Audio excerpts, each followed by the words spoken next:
Hi guys, welcome back to my channel. I'm Zay, and today I'm going to be sharing my October wrap-up. The month has gone by. This year is just flying by. It is insane, and we are here to wrap up my October reads. October was a pretty good month. It was a month of like reading new authors and stuff like that. I mean, it was pretty good. It wasn't my best. It wasn't my worst. Or was it my best? This may have been one of my best reading months now that I think about it. Let's just get right into it. So this month I did have quite a bit of disappointing reads. I have a few books that are like my favorites of the year. And I had a lot of hits though, not a lot of misses. But the misses were very disappointing. So anyway, let's start with one of my paranormal reads or actually the only paranormal book I read last month, and that is Halfway to the Grave by Janine Frost. This is the first book in the Night Hunter series. So this is an older paranormal series. I was very curious about it, and I think this actually has stood up pretty nicely. It's obviously outdated, but not too bad in my opinion. So in this book, we're following Kat, our heroine. She is half vampire, half human. Her mom was assaulted by a vampire, and she has basically been raised by her mom, and she has made it her mission to kill all vampires. She has been raised to believe that all vampires are evil, all vampires are bad, and they must be killed to protect humans. So while she's out killing vampires, she is caught by our hero, Bones. Bones takes her, and he thinks that she has been sent to hurt him, but he soon realizes that she is, like she says that she's a vampire human. She's trying to tell him.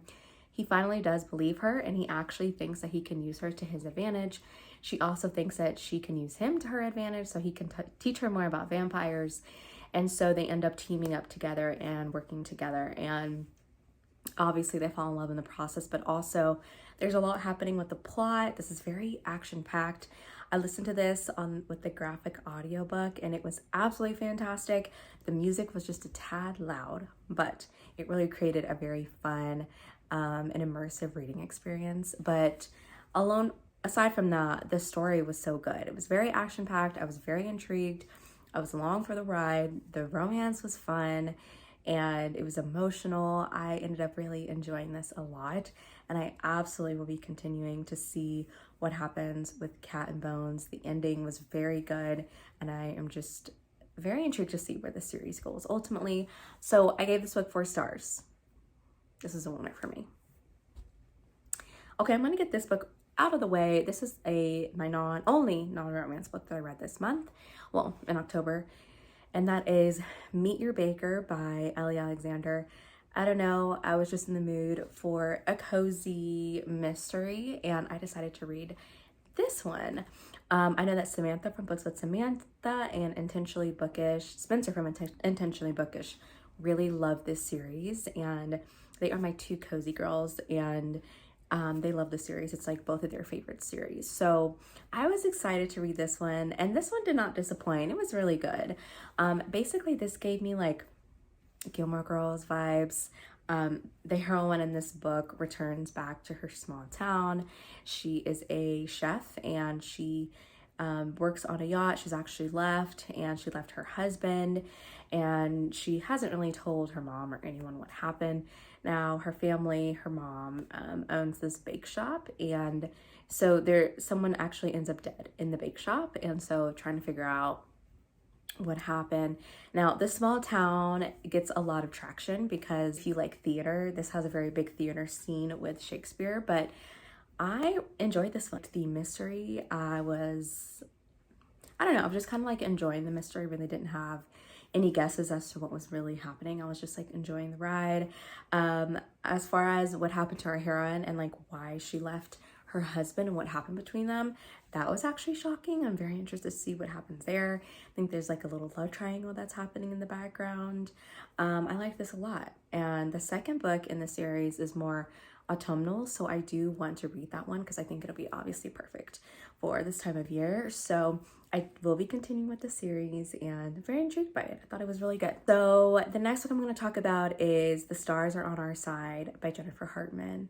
So this was a DNF for me. I am very disappointed to say that. I was not expecting to DNF this book. I was really excited for it, especially after recently reading Still Beating and absolutely loving it. I was really excited for Tabitha's story. So Tabitha is in both Still Beating and Lotus. Now, if you have not read Still Beating or Lotus, I do not recommend you read this book. I really do think that you should read both of those, and it is personally recommended by the author as well, and it was required to get the arc, so I do recommend it. It would just be a better payoff for you, but you don't have to. Of course, you can read it and you'll be fine. You just won't be as connected or emotionally invested in the characters. It might help you out actually, but I don't know. I feel conflicted about this book, but I was really excited for this story because Tabitha was a big part, well, not a big part, but she was a character in Still Beating. And I was intrigued by her character because she also was a victim of the serial killer that kidnapped Cora and Dean. And her story is very interesting because she is the only person that the serial killer ever let go. And so I was very excited to see what happened with her, excited to read about her journey and her journey of healing and finding love. This book was ultimately different than what I thought it was going to be. So I think that a lot of this is my expectations for the book or me misunderstanding what this book was about. So I thought this book was about Tabitha falling in love with the person who's going to be writing her story. Tabitha is telling her story for the first time, and I thought it was going to be her falling in love with the writer that's going to be telling her story. But that's not the case. The hero in this one is Gabe. He is, I believe, Oliver, if that's his name. Oliver's stepbrother from Lotus. That is the hero in this book. And so there's a lot of connections, like I said, to Lotus and Still Beating. You really need to read both of them. I would highly recommend it. And so Tabitha and Gabe actually already have a romance. They already have an established connection. So we don't really get to see it happening organically or naturally when we first start the book. They already have something, but then we fast forward and months later and they are not in a relationship or romantic or anything like that. They're friends, and it's very clear that Gabe loves her, likes her, has deep feelings for her, and Tabitha is really struggling.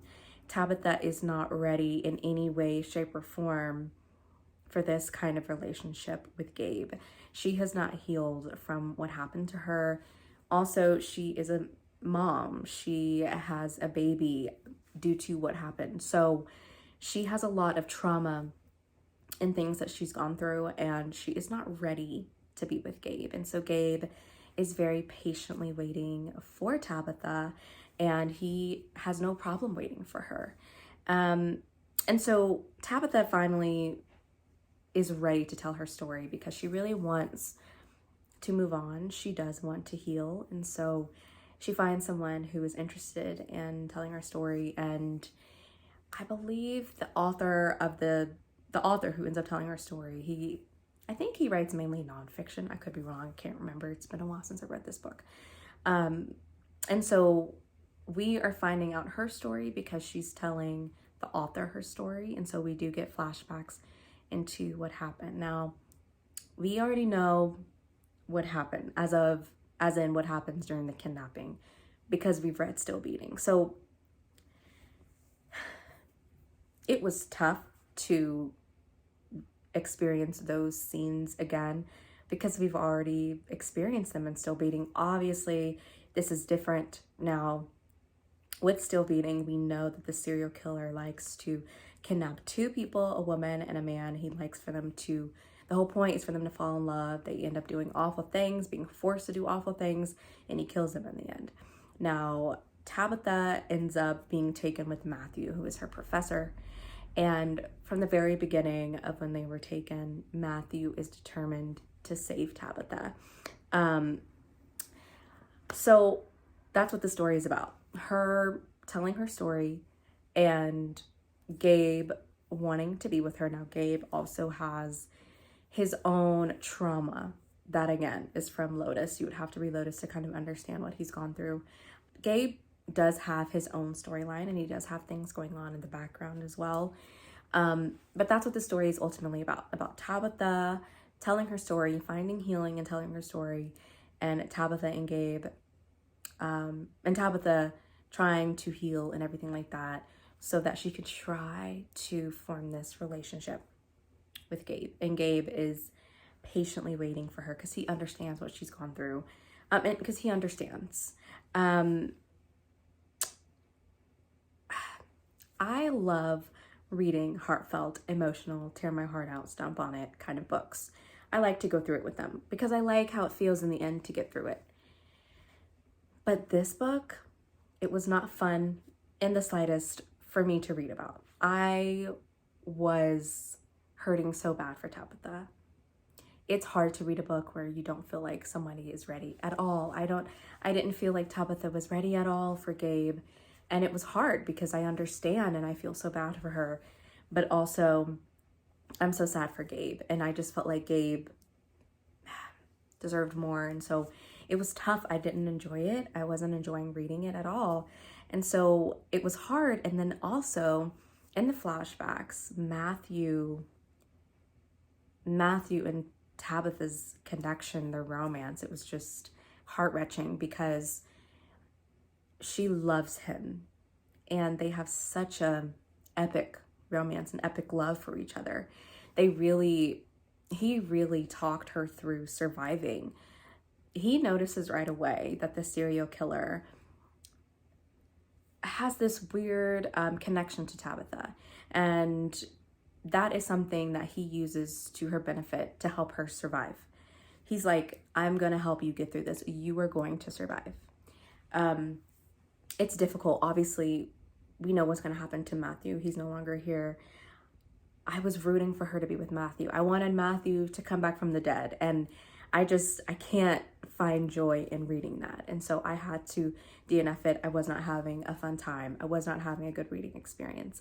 I was just so sad, and I was not able to stay in the story. I kept thinking so logical about it, and anytime I do that, it just takes me out of the story, and I just can't enjoy it. And so I'm sure that this is a wonderful story. I just couldn't read it. And I do have other friends that have read this book, and they definitely confirmed what I was feeling, and I just ultimately had to DNF. I also got this one as an ARC, so I just couldn't keep holding on to it. But I don't know, maybe I'll go back and try to read this at some point. I don't think so. I doubt it. But this just wasn't the story that I wanted for Tabitha or Gabe, and it was hard, and it hurt, and it wasn't fun for me to read. So I did DNF it. Now I am going to talk about spoilers because I did end up speed reading throughout the book because I just wanted to see what was going to happen, because there's something going on in the background with Gabe. I made it to about 50% of the book, and that's when I decided to DNF. And so there's something in the background that's kind of building up with Gabe that I was interested in. But I ended up finding something else out that I thought was interesting. So I'm going to get into spoilers. If you haven't read this book and you are interested in reading it, obviously do not continue. And when you see the spoilers taken off, that's when you can continue to listen. But feel free to watch it if you're not interested, if you've already watched it, if you've already read it. Okay, so what I found to be interesting is I remember in Still Beating when Tabitha told Cora, because I believe Cora asked her, is her baby the kidnappers, the serial killers? She said, no, this is Matthew's baby. And I remember thinking about that and wondering, like, okay, is she trying to convince herself that it is his baby? Or maybe she knows, like, I don't know. I remember thinking about that and just kind of putting that in my back pocket. And as I was skimming the book, we do find out that Matthew and Tabitha slept together. We do know that there's kind of something between them. Like, Tabitha has a crush on Matthew. We find that out at the beginning of the book. Matthew and Tabitha sleep together, and they have a one-night stand, and they decide, obviously, like, they can't be together. He's her professor, and they just kind of act like it didn't happen and they move on. And Tabitha finds out that she's pregnant. So throughout this entire ordeal of them being kidnapped, of them being stuck, she knows that she's pregnant. And Matthew, she does not tell Matthew until like the very end, until he's about to be unalived. So gosh, that was just so heart-wrenching to find out, but also it helped me a little bit. I still think that Matthew would have done the same thing, even more, if he knew that it could have been her and their baby. So I do think that he still would have made the decision, but I found it very interesting the way that Matthew could kind of catch on very quickly the connection that the serial killer has to Tabitha, and why he is so nice to Tabitha and treated Tabitha so nicely. So that's why she made up the story of he fell in love with her. That wasn't really the case, because Matthew was very interested in the psyche of the serial killer. He was really trying to understand his motivation into all of this, and they were able to find out that the serial killer's mom was abused by, I believe, his dad or somebody, a boyfriend. I believe it was his dad. She reminded him of his mom. He knew that Tabitha was not going to get hurt. He knew that he would not kill her. So that made me feel a little bit better. But it was still just hard to read. Like I said, I just don't think that I could have enjoyed this book. So I did not continue, and I did DNF it, and I'm very sad about it. You know, I loved Still Beating. I also really enjoyed Lotus. I did not give Lotus 5 stars, but I did enjoy it. So I'm sad about that, but you can't win them all. So there's that. Okay, well, we're moving on. So next we have Don't Forget Me Tomorrow by A.L. Jackson.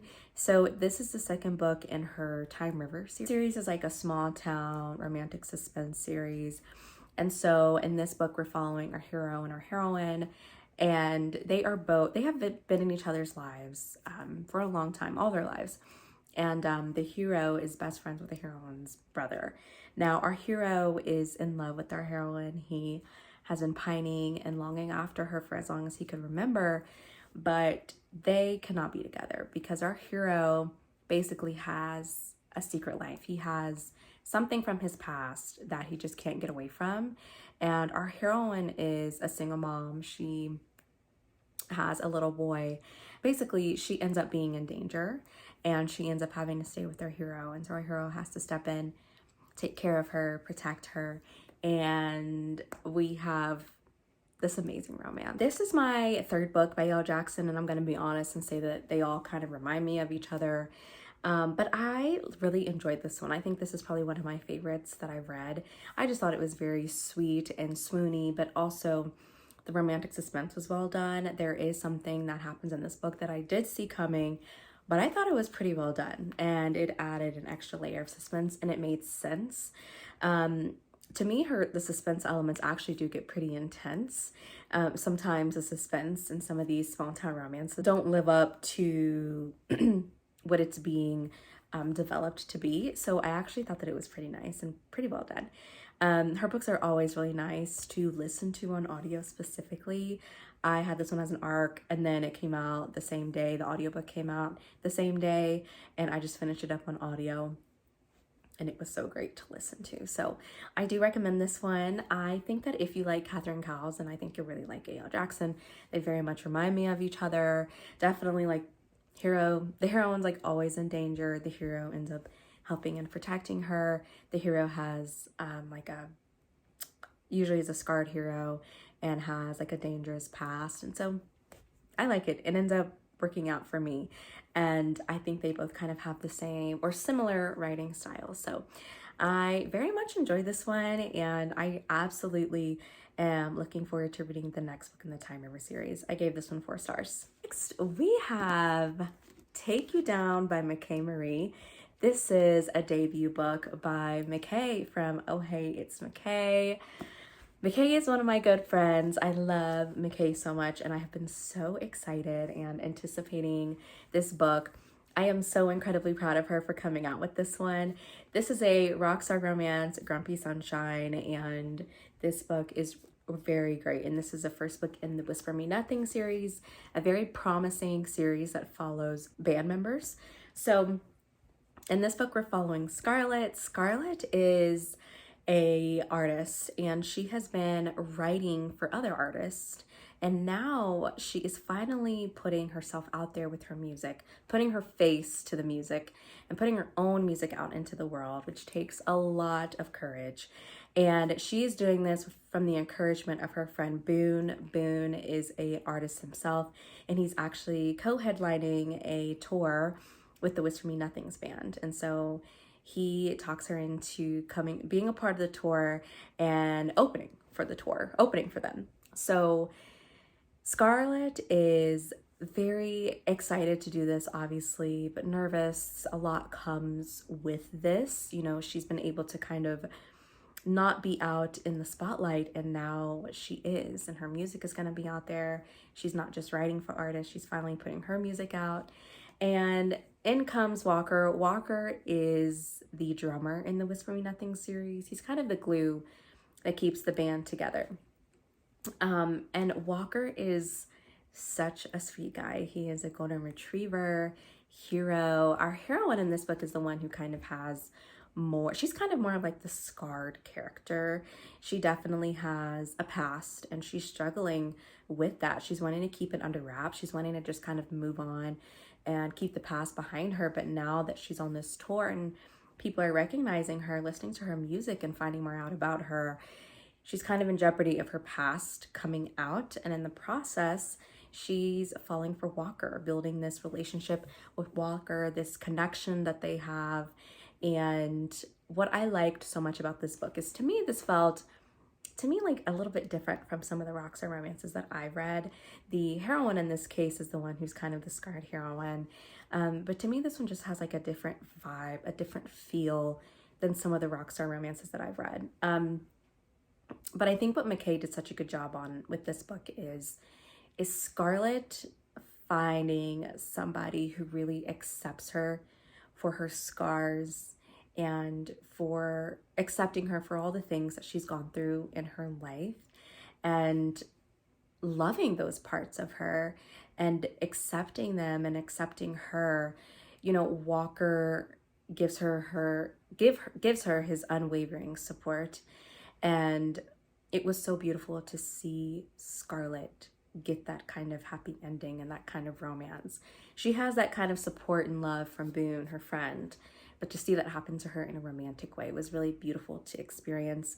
Scarlett goes on a very beautiful journey, and so does Walker. They both do, and they both grow and change together. But just seeing Scarlett really find somebody who accepts all of those beautiful parts about herself and some of the parts that she wants to keep hidden was very beautiful. And I think that McKay did such a good job of really delving into that.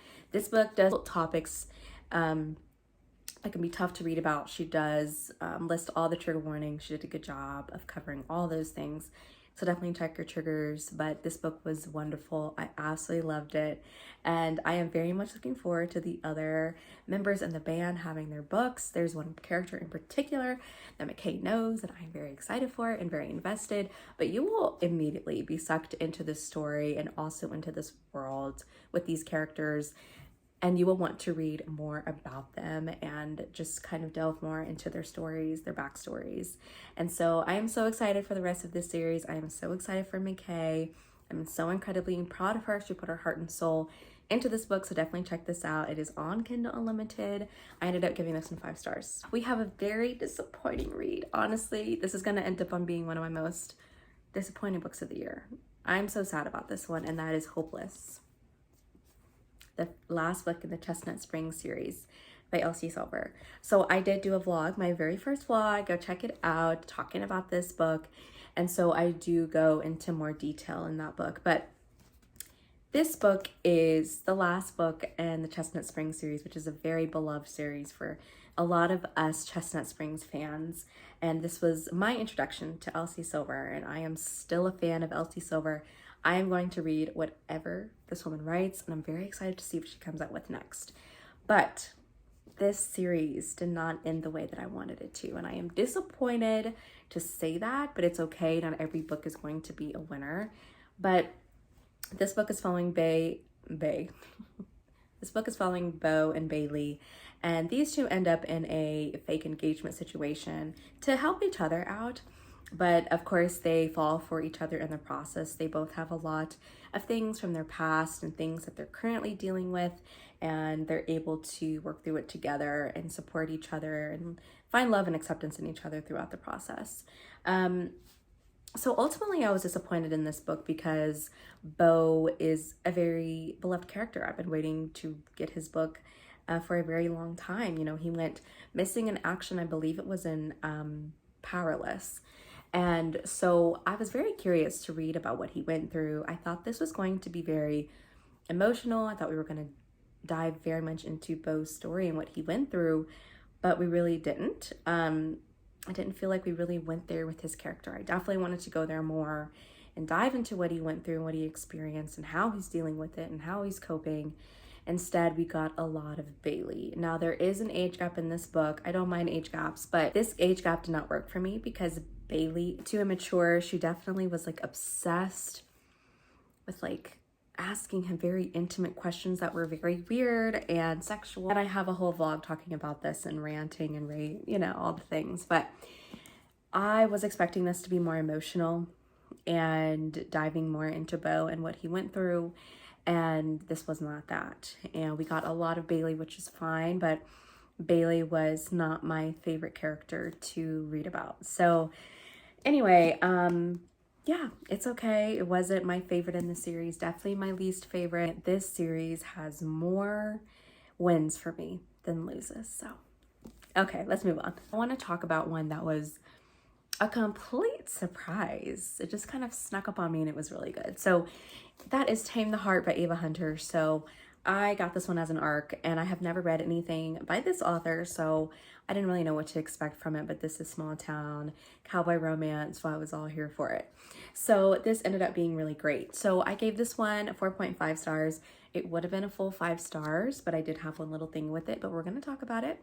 So in this story, we're following Ruby. So Ruby was born with a heart condition, and this condition decreases the length of her life. So she's expected to not have the best quality of life. Her mother died from this condition. Her aunt died from this condition. And so she has been sheltered and protected by her brother and her dad her entire life. She is itching for freedom and just to like live her life and explore her life. And no matter what happens, she's just willing to take that chance because she just wants to live and she wants to experience all that she can in this lifetime while she's still here. And so she decides that she's going to do just that, and she goes all over the country, travels. She is finally able to get out and live for the first time and get out of her small town and away from her very loving but overly protective, very, very protective dad and brother. And so while she's exploring and living her life, she stumbles upon this small town, Resurrection, Montana, and she meets our cowboy, our very grumpy cowboy, Charlie Montgomery, who blatantly tells her that this is not the place for her and she needs to just move on. Of course, she does not do that. They have a very hilarious meet cute, but Charlie Montgomery, he owns his own ranch, Runaway Ranch. The ranch is having some issues. They have had a little issue that's happening on social media. They're getting some less than stellar kind of social media influence. They're definitely getting a lot of pushback on social media from an event, something that happened on the ranch, and he's really struggling, and it's affecting the ranch, and the ranch already is not doing the best. So he's in a bind. He doesn't do social media. He doesn't know anything about it. He doesn't know how to handle the situation. Well, Ruby has a lot of experience with social media and she ends up helping him out.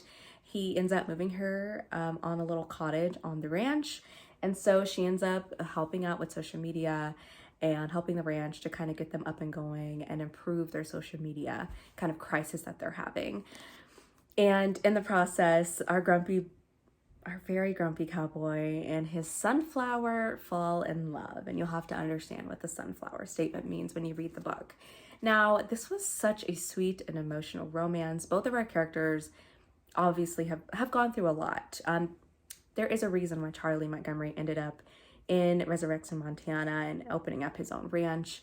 And he has quite a sad backstory. And Ruby is obviously going through a lot with her health. And both of these characters are hiding this from each other. They're not disclosing this information, which some people might not like and find very frustrating. And I completely understand that. It frustrated me. I will say the characters are very self-aware of this. It's something that they mention and talk about in their kind of internal dialogue.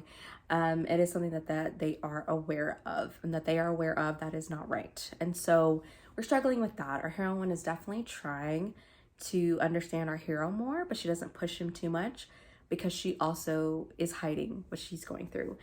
And mainly it's because our heroine wants to live her life, and she is so happy where she's at with Charlie and this little ranch. And if she says it out loud, then it becomes reality. And Charlie is so afraid of opening up his heart because of what he's gone through, the loss that he has gone through. So I definitely understood both of their struggles with talking about what they were going through.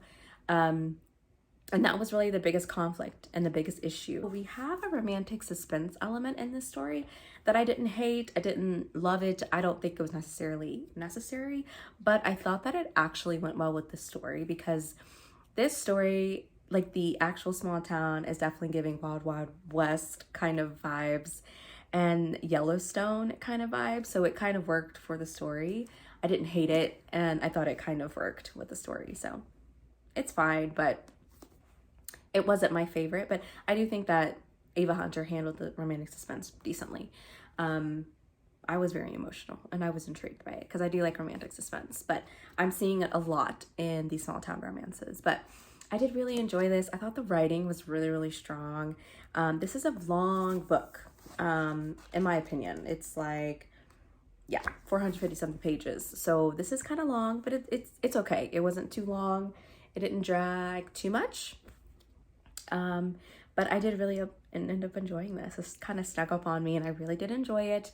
I would absolutely recommend it to all my cowboy girlies out there. You will like this one a lot. I'm very excited to see what more of the brothers, because the Montgomery brothers are very much a big part of the story. They all work on the ranch and support Charlie and help him. And so I'm very invested in all of the brothers and their stories. So I'm excited for more to come from Monterey Ranch from this series. And yeah, I highly recommend this one. A great new release. So next I have Obsession Falls by Claire Kingsley. So this is not my first Claire Kingsley book. I read A Christmas Romance by her, but I don't know. Christmas Romance is a little bit different to me. This felt like I was reading a new to me author. Now, this is the same author who wrote the Bailey Brothers series and the spinoff from the Bailey Brothers. This is another spinoff, I believe, from those books, because they are mentioned in this first book. So I definitely need to go back and read the Bailey Brothers. I have heard so many good things about that series, so I definitely want to read it and check it out. But I really enjoyed Obsession Falls. This is a small town romantic suspense.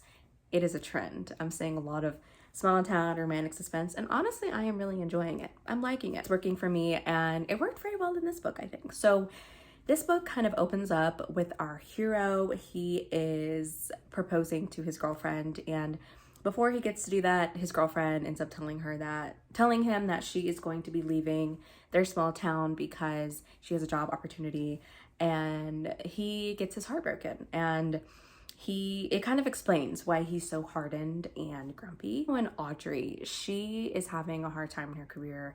She has just been let go from her job, and she ends up getting a job near her where she grew up, getting a job at the local newspaper in her small town where she grew up. And she tries to move in with her mom for a little bit, but her and her mom, they don't really get they just don't vibe that well, and their animals don't vibe. She has the cutest dog who is so cute, and I loved him.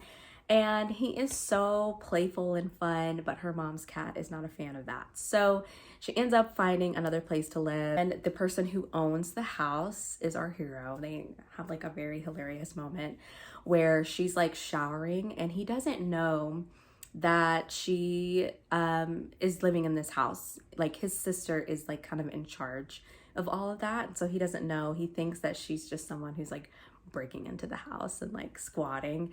So she's showering, he ends up busting in there, and it's kind of funny. But anyway, so Audrey, from the moment that she kind of gets into town, she kind of feels like someone is watching her. And so this just kind of amps up, and someone is very obviously stalking her, leaving her very like creepy messages, letting her know that she needs to get out of town. Someone is not happy that she is in town. And so she is definitely not safe. And so our hero ends up staying with her and protecting her. And I will say, this book has a small town, right? But the small town gets together and they have like a town meeting. And it was so funny. It just gave me Gilmore Girls vibes. Anytime there's like a town meeting, I love it. I'm always going to be happy. It just always gives me Gilmore Girls vibes. So the town definitely is a little bit quirky, and I actually really enjoyed that. That was so hilarious and fun. But anyway, so yeah, Josiah ends up, you know, helping, taking care of her, protecting her. We're trying to figure out what's going on, who is doing this to her. Very, very hard for our heroine. And I really enjoyed the romance. There really isn't anything to it. The romance wasn't really special or anything like that to me. I just enjoyed it. It was just an enjoyable read. I listened to this on audio, and Ava Erickson is the female narrator, and she's fantastic. I love her narration in every book that I listened to by her. So I enjoyed it. I think I also really liked it because of the narration, but the story was well written. I thought the romantic suspense element was pretty good. Yeah, it was, to me, this was all well done, and I am very invested and I want to read more. And again, we're going to be following brothers. Yep, the Haven brothers. I liked it. I'm invested in it. I'm excited to read more. I really want to go back and read the Bailey brothers and some of the other books in this series while I'm waiting for them. So I definitely will be doing that. If you have read this series, any of her other series, let me know if you think I would like them. But I don't know. I just really liked it. I thought that the little town was cute and heartwarming, and I thought that the romance was really sweet. We're getting into like my top reads of the month.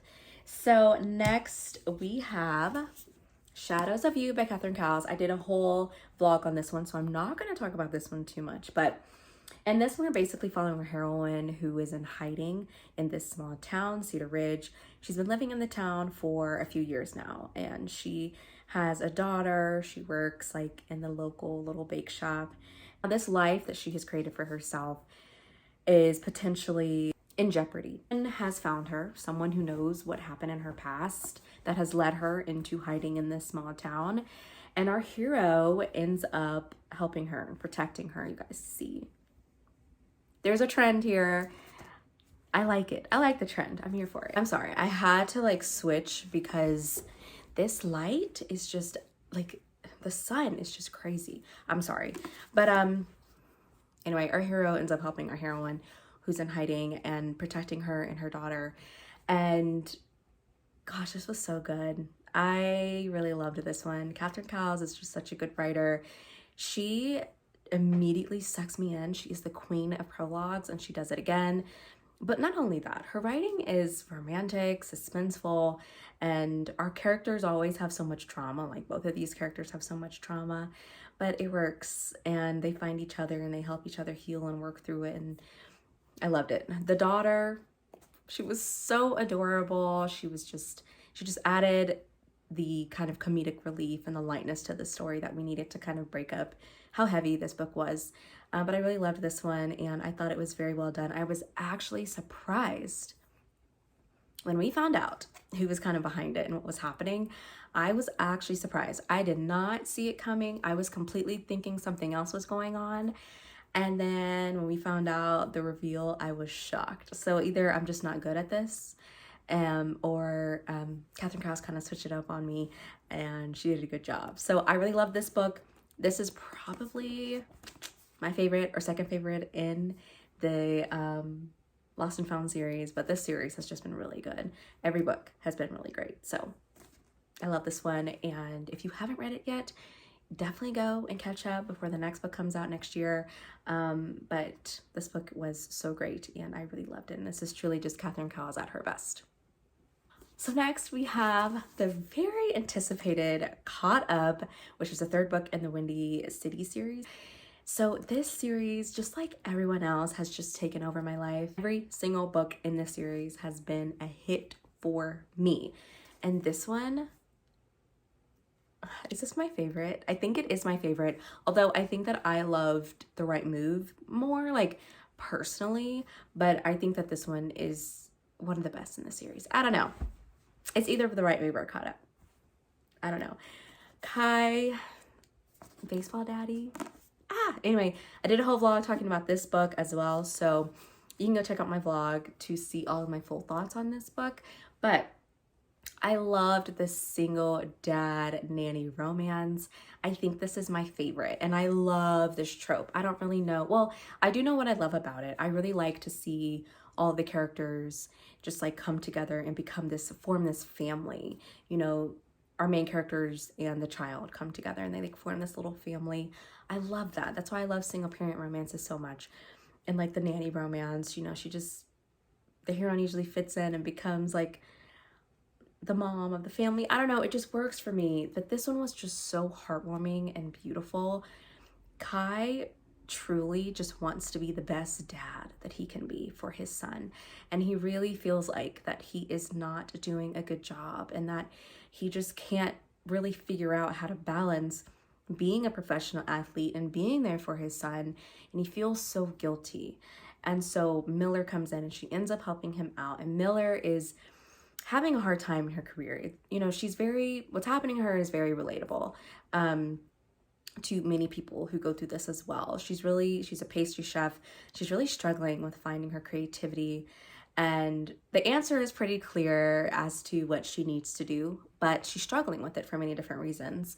Miller feels like she would be letting her dad down. Her dad is a coach for the professional baseball team. He is the coach of our hero. And she feels like her dad gave up being a professional athlete for her, and she has to make him proud. And making him proud means becoming this world-renowned pastry chef.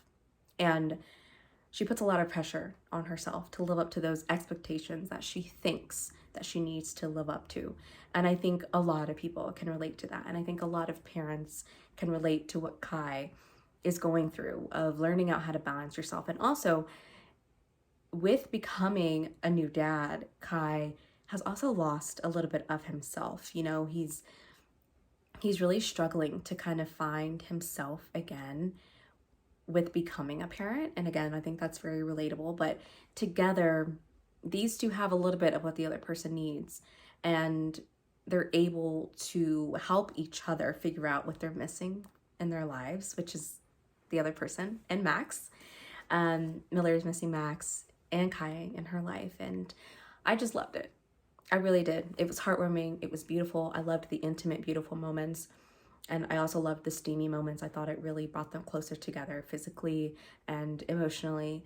I loved it. I just really did. I think that Liz Tomford is just fantastic, and her writing is just so easy to read, but so wonderful. I just think she writes these very like vulnerable and beautiful romances that I really love, and it makes me go, this is why I read romance, because of these romances right here.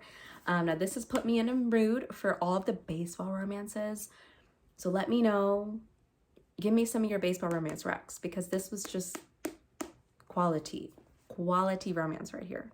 This is amazing. Excellent. Will be on my favorites of the year. I gave this one 6 stars. Chef's kiss. So last but not least, I feel like I'm missing a book, but I am not. And that is Butcher and Blackbird by Bren Weaver. This book right here, y'all. This book is amazing. Like, truly fantastic, amazing. Oh my gosh, I am so obsessed with this book. It is everything. It is my new favorite, potentially of the whole dang year. I loved this book. I actually read this book right after I read Hopeless. And, you know, this book has been hyped a lot and mainly on Bookstagram. And Bookstagram books can be like hit or miss, but I went into this one with pretty steady expectations. You know, I've never read this author before, and best believe I will be reading everything that she has written because this blew me away.